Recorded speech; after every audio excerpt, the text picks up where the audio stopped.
সকলোকে স্বাগতম জনাইছো কুমাৰ বসন্ত আসাম ইউটিউব চেনেললৈ। শিক্ষা বিভাগত খালী পদসমূহ কেনেকৈ পূৰণ কৰিব এই সম্পৰ্কত অসমৰ শিক্ষামন্ত্ৰী ডাঙৰীয়াই বিধানসভাত যি প্ৰশ্নৰ উত্তৰ দিয়ে সেই কথাখিনি মই আপোনালোকক শুনাব বিচাৰিছো। আৰু 1 লাখ নিযুক্তিৰ সম্পৰ্কত কেনেকৈ নিযুক্তি প্ৰক্ৰিয়া সম্পন্ন হ'ব এই সম্পৰ্কেও বিধানসভাত বিভিন্ন প্ৰশ্নৰ উত্তৰ দি শিক্ষামন্ত্ৰী ডাঙৰীয়াই এইখিনি কথা স্পষ্টভাৱে জনায়। আৰু শিক্ষিত নিবনুৱা যুৱক যুৱতীৰ সকলৰ লগতে শিক্ষা বিভাগৰ খালী পদ পূৰণৰ সম্পৰ্কত জানিব বিচৰা আগ্ৰহীসকলৰ কাৰণে এই কথাখিনি খুবেই প্ৰয়োজনীয় হ'ব। আৰু বিশেষকৈ শিক্ষিত যুৱক যুৱতীসকলে বা আমাৰ যিসকল নিবনুৱা যুৱক যুৱতী আছে শিক্ষিত যুৱক যুৱতী তেওঁলোকে শিক্ষা বিভাগৰ খালী পদসমূহ পূৰণ কেনেকৈ কৰিব এই কথাখিনি সবিশেষ জনাটো খুবেই প্ৰয়োজন। মই ভিডিঅ'টোত পোনপটীয়াকৈ শিক্ষামন্ত্ৰী ডাঙৰীয়াই কি বুলি কৈছিলে গোটেই কথাখিনি শুনাই দিব বিচাৰিছোঁ। আপোনালোকে ভিডিঅ'টো শেষলৈকে শুনক। বহুখিনি গুৰুত্বপূৰ্ণ প্ৰশ্নৰ উত্তৰ তেখেতে বিধানসভাত ব্যক্ত কৰে। শুনকচোন বাৰু। অৰ্থাৎ ৰোস্টাৰ ৰেজিস্টাৰটো প্ৰস্তুত কৰাৰ ক্ষেত্ৰত যদি কোনো ক্লাৰিফিকেশন বা কোনো ইন্টাৰপ্ৰিটেশনেৰ দৰকাৰ হয় তেতিয়াহলে পাৰ্সোনেল ডিপাৰ্টমেন্ট WPTBC ডিপাৰ্টমেন্টৰ কনকাৰেন্স লব। অন্যথা সিনিয়ৰ মোস্ট সেক্ৰেটাৰিজনৰ এপ্ৰুভেল সাপেক্ষে ডিপাৰ্টমেন্টে নিজাববীয়াকৈ তেওঁলোকে रोस्टार बनाब पारिब। रोस्टारটো ফিক্স কৰাৰ কাৰণে এটা ডিপাৰ্টমেন্টৰ পৰা আনটা ডিপাৰ্টমেন্টলৈ ফাইলটো ঘূৰি থাকিব নালাগে। এবাৰ WPTত আহিব, আকৌ ডিপাৰ্টমেন্টত যাব, আকৌ কোৱেৰি হ'ব, আকৌ ডিপাৰ্টমেন্টত আহিব।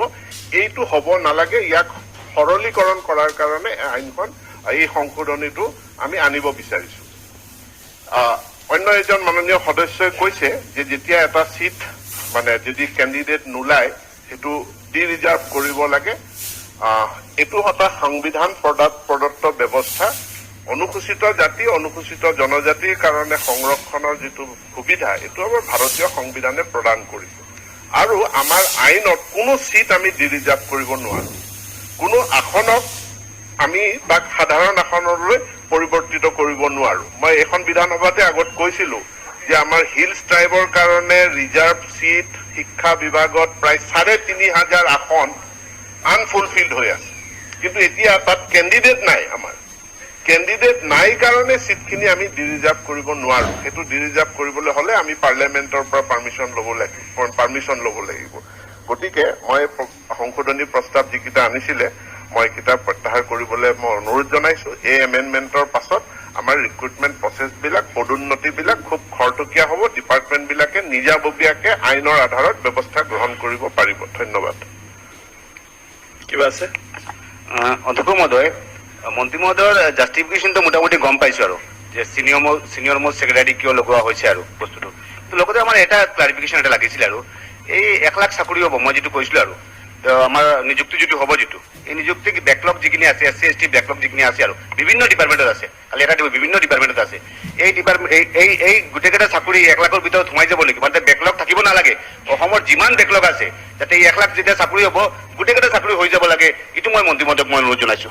মন্ত্ৰী মহোদয়, ইতিমধ্যে মুখ্যমন্ত্ৰীৰ পৰ্যায়ত এইখিনি কথা আলোচনা হৈছে। যিমানবিলাক বেকলগ আছে বেকলগবিলাক দূৰ কৰিবৰ কাৰণে আমি প্ৰচেষ্টা চলাই আছো। কিন্তু বহু পদত এই কথাটো আপোনালোকে উল্লেখ কৰাৰ ধৰণে সত্য যে বহু পদত আমি সময়মতে উপযুক্ত প্ৰাৰ্থীও আমি নাপাওঁ। সেইটো কাৰণেও বেকলগ থাকি যোৱাৰ সেইটো এটা কাৰণ। কিন্তু আমাৰ প্ৰচেষ্টা অব্যাহত আছে। ৩,৫০০ শিক্ষা বিভাগৰ চাকৰি পূৰণ কৰিবলৈ এতিয়ালৈকে আমি 6 বাৰ এটেম্প লৈছো। 7 নম্বৰ বাৰো আমি এটেম্প ল'ম। 8 নম্বৰটো এটেম্পটো আমি ল'ম। আমি আশা কৰো প্ৰাৰ্থী ওলাব, আমি দূৰ কৰিব পাৰিম। অধ্যক্ষ মহোদয়, মন্ত্ৰী মহোদয় যিটো কৈছে ঠিকেই আছে যে আমাৰ ডি ৰিজাৰ্ভ কৰিব লগা হয় যদি তেতিয়াহ'লে আমাৰ পাৰ্লামেণ্টত যাব লাগিব, ঠিকেই আছে।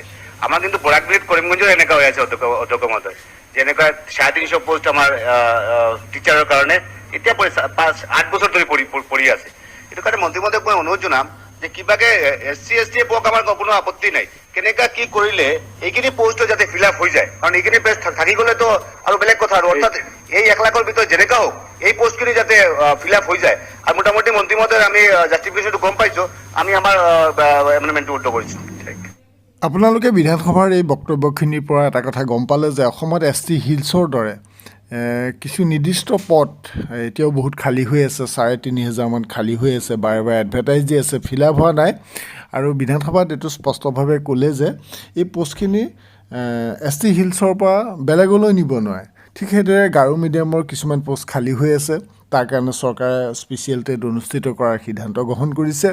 আৰু এই পোষ্টখিনি জেনেৰেল কৰিবৰ কাৰণে বা ৰিজাৰ্ভেশ্যন নাকচ কৰিবৰ কাৰণে যিটো আমাৰ সকলোৱে ভাবি থাকে কিন্তু সেইটো কৰাটো সম্ভৱ নহয় বুলি শিক্ষামন্ত্ৰী ডাঙৰীয়াই জনাইছে আৰু ST হিলছ বা তেনেকুৱা স্পেচিফিক মিডিয়ামৰ লোকসকলৰ কাৰণে এইটো খুবেই ভাল খবৰ যে তেওঁলোকে যেনেধৰণে এই পৰীক্ষাবিলাকত পাছ কৰিলে চাকৰি এটা পোৱাৰ সুবিধা হয় আৰু শিক্ষা বিভাগৰ এই কথাখিনিৰ লগতে আৰু বহুখিনি গুৰুত্বপূৰ্ণ ইয়াতে আলোচনা হৈছে খালী পদ পূৰণৰ সম্পৰ্কত মই পৰৱৰ্তী ভিডিঅ'ত আপোনালোকক আৰু কিছু দৰকাৰী তথ্য জনাবলৈ চেষ্টা কৰিম ধন্যবাদ ইউটিউবত চাই থাকিব কুমাৰ বসন্ত আছাম